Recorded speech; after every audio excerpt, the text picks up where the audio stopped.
Well, thank you for joining me, Dr. Jason W. Morrison, theologist, New South Wales, Australia. As you know, I've been talking a lot lately on covert emotional incest and from my experiences. And I'm doing this because of the key word covert. The thing is covert. And one of the problems with covert emotional incest is you don't realize that you're going into it. You don't know that you're going into a situation where this is happening. Now, for those that are doing it, I have sympathy and compassion because I've seen the harm and that it does and the sadness that it brings to the people that are experiencing it. But I've also seen the harm that it does and the sadness that it brings to the people that are on the end of it. And that is the people that are trying to be partners with the people that are in it. The word covert reminds me of Genesis chapter 3, where the devil covertly came to the woman and set about to deceive her. And the devil, being the master of deception, the expert on how to deceive, knew exactly what he was going to do when he challenged the woman to defy what God had told her and to eat from the tree of good and evil.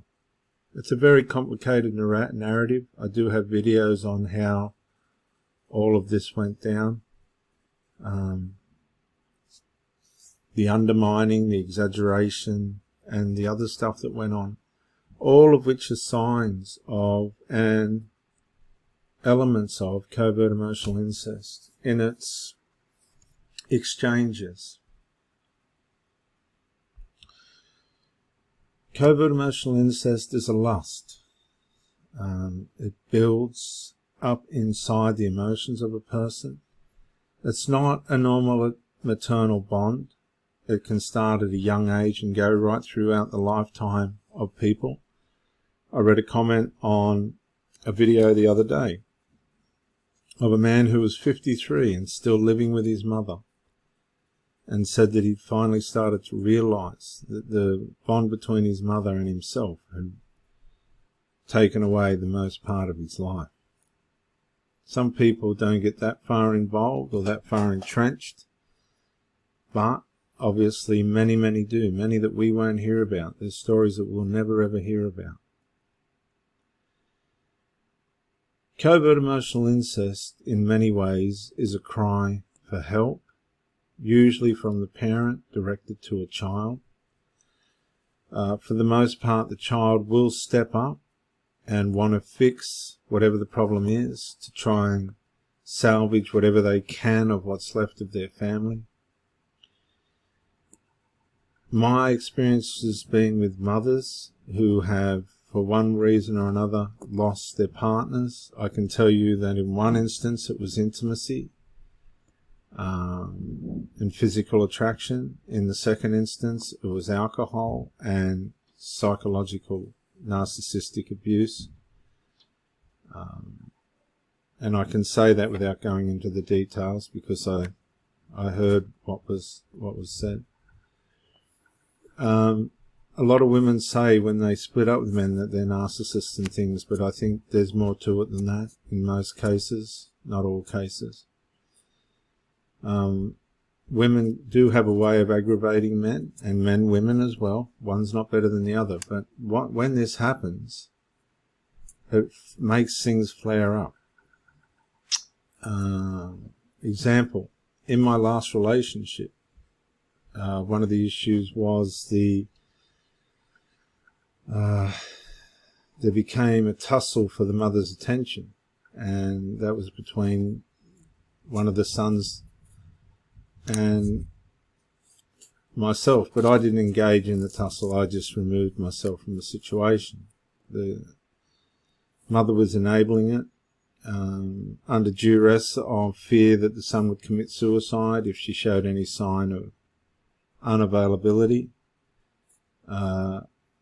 my response to that was, you need to get professional therapists in to help with the situation, as I'd been there long enough to see that it was just a carousel ride of manipulation and attention seeking from the son, which intensified as our relationship grew, and it was growing beautifully. We had a wonderful relationship, at least from where I was standing. As the behaviour deteriorated and intensified in its infantileness, and note the word infantile, which represents immature, being immature. That's how this behaviour manifested, and it became very hostile and very character defaming and accusative. But what the son was trying to do, and I believe succeeded in, was making himself look like the rescuer of his mother. In doing that, it made him feel dominant over me, which in many ways would have appeared to have worked. But if you're not entertaining any of this and you're just watching it, you get tired of it really quick, because it's only a manifestation of the covert enmeshment between the mother and the son, and that was the son's way of trying to show that he was, the greater of the two. I mean, and that's all well and good, but I didn't have time for it myself. What you'll find is the grandizement of the son. If that grandizement gets threatened, then he will behave in such a way to try and recover or restore that. There was things going on in the family where he was manifesting this, or portraying this hero-like status, as it were, but on the other hand was possibly as infantile as you could get from a man of that age. It was very sad from where I was standing to watch, because there were no boundaries, there were no structures.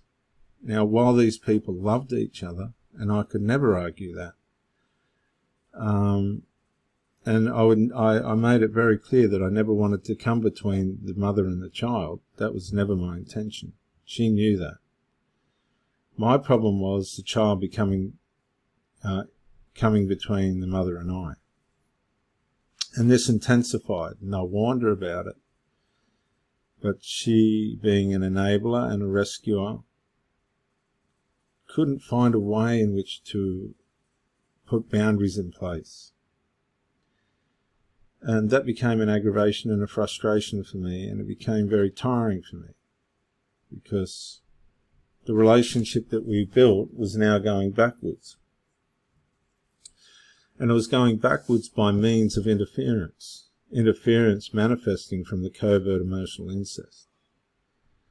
Now, you'll hear a lot of stories of the child and the partner. I'm a partner of the mother. I was a partner of two of these mothers.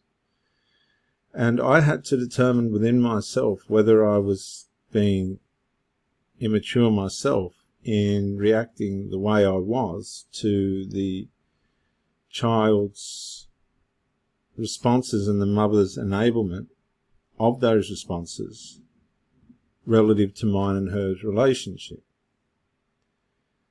And only that I had done the training that I'd done theologically and understanding the deep-seated psychologies and way in which human nature can go without all the big psychological, psychiatric names for it all.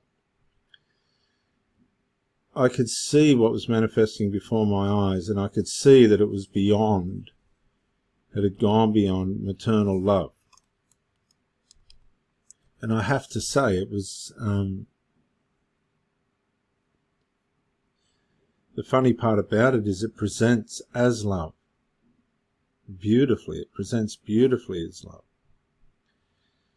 The only problem with it is if you're the third wheel in the spoke, being the partner of the son or the partner of the mother, you are going to be on the end of some very nasty protesting.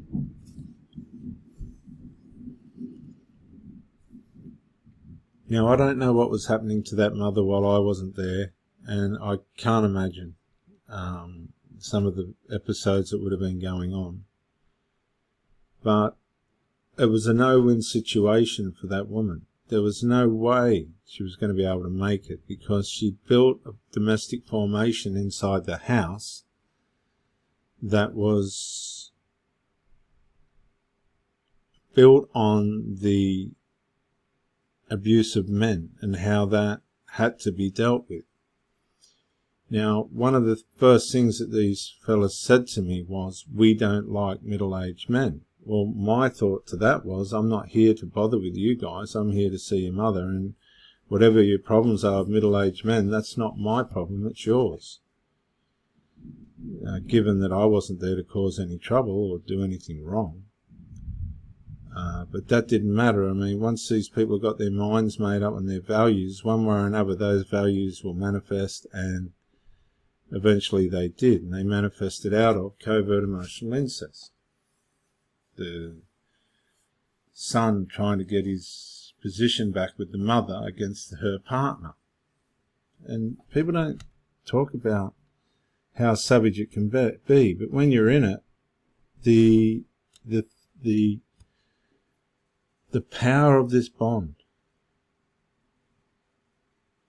while it's good for the mother and the son, or the whatever combination it is, the toxicity that you suffer as the third person is unbelievable, and it's undeniable. When you're in it, you know what's going on.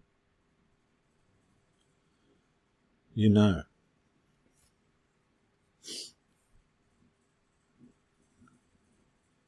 We built a very healthy relationship up until the point where the son began to protest about the way he was being treated as a result of the mother's attention being shifted towards the building of a relationship for herself.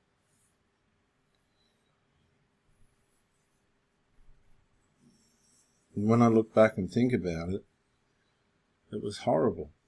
Absolutely horrible. You're watching a family begin to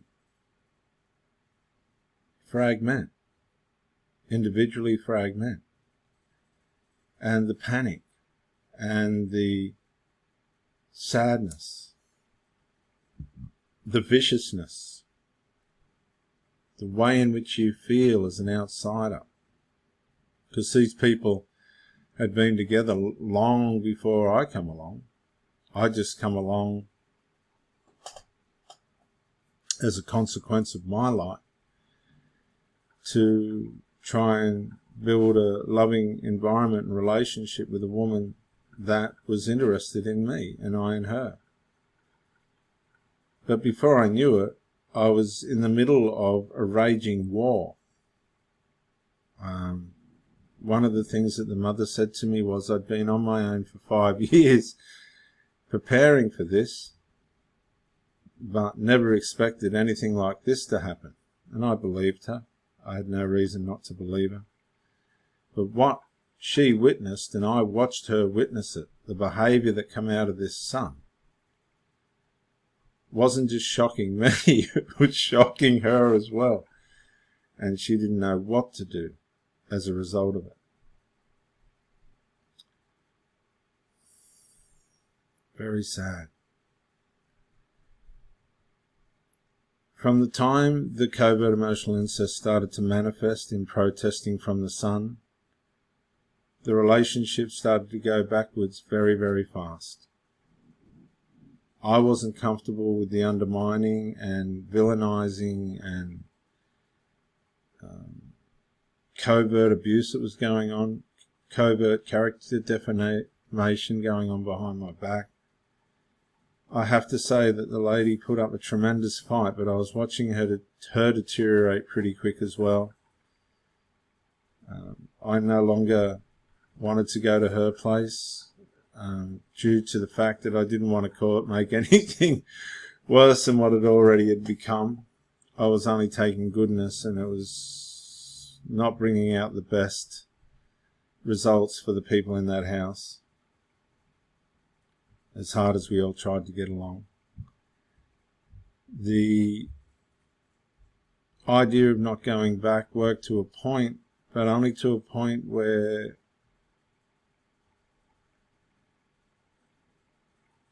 there was such great lengths of absence that crept into the relationship.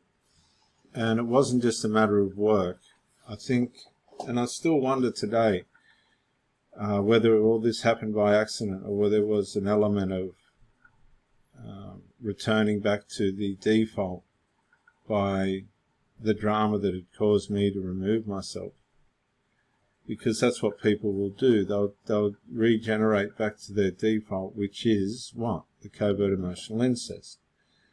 So while the covert emotional incest is the problem for you, or for me in this case, the person outside the DNA tribe or family, while it's a problem for you, it's actually the solution for them, because when you leave, if you can see what's going on, you've only got one thing you should do, and that's leave. When you leave, they lose nothing,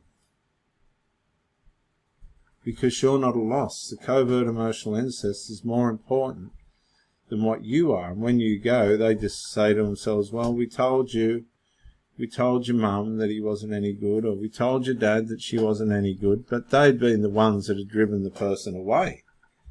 And the adult hasn't had the courage to step in and say, stop it. And so you are more than vulnerable when you meet one of these people in a covert emotional incest relationship. You are on the tightrope, and the tightrope could snap at any second, and you will fall. That's just how it works. And when you fall, there might be an element of grief and sorrow for the person that you're with, but it's only going to be minimal. Why? Because they got the support of their covert emotional incest partner. Now, you hear a lot about single mothers. My argument is that's speaking about a mother not having a partner, but there is no such thing as a single mother if the mother's got children, because the mother meets her needs through the children. She can't meet her sexual needs through the children, but that's all really the man's wanted for. It's a little bit of company and some masculinity, and she would prefer to return to her children. Now, this isn't the case all the time, but from my point, particularly the last one, that's how it seemed to appear, because I said to the lady, why aren't you emotionally attaching? And I don't even think she knew what I was talking about. And the reason for that was she was spending and getting her physical needs met with me, where she was hungry for masculinity, but she was emotionally living out her life with her sons. Now, both of the sons in the two relationships later in life that I was in, where this enmeshment was happening, neither of them had a girlfriend, and both of them had trouble with the girlfriends prior to them becoming solely without a partner. Now, the reason why they couldn't get a partner was because they were too enmeshed to their mother. And this sabotages the fire that they need and the spark that they need, the masculinity that they need to land a woman and navigate a woman. They're actually blindsided by their mother's psyche and the way in which the mother has treated them. They've been grandized. And that's not necessarily what's going to happen when they're in a relationship. So I'm going to stop. That's 20 minutes. This is Dr. Jason W. Morrison, theologist. New South Wales, Australia. Bye for now.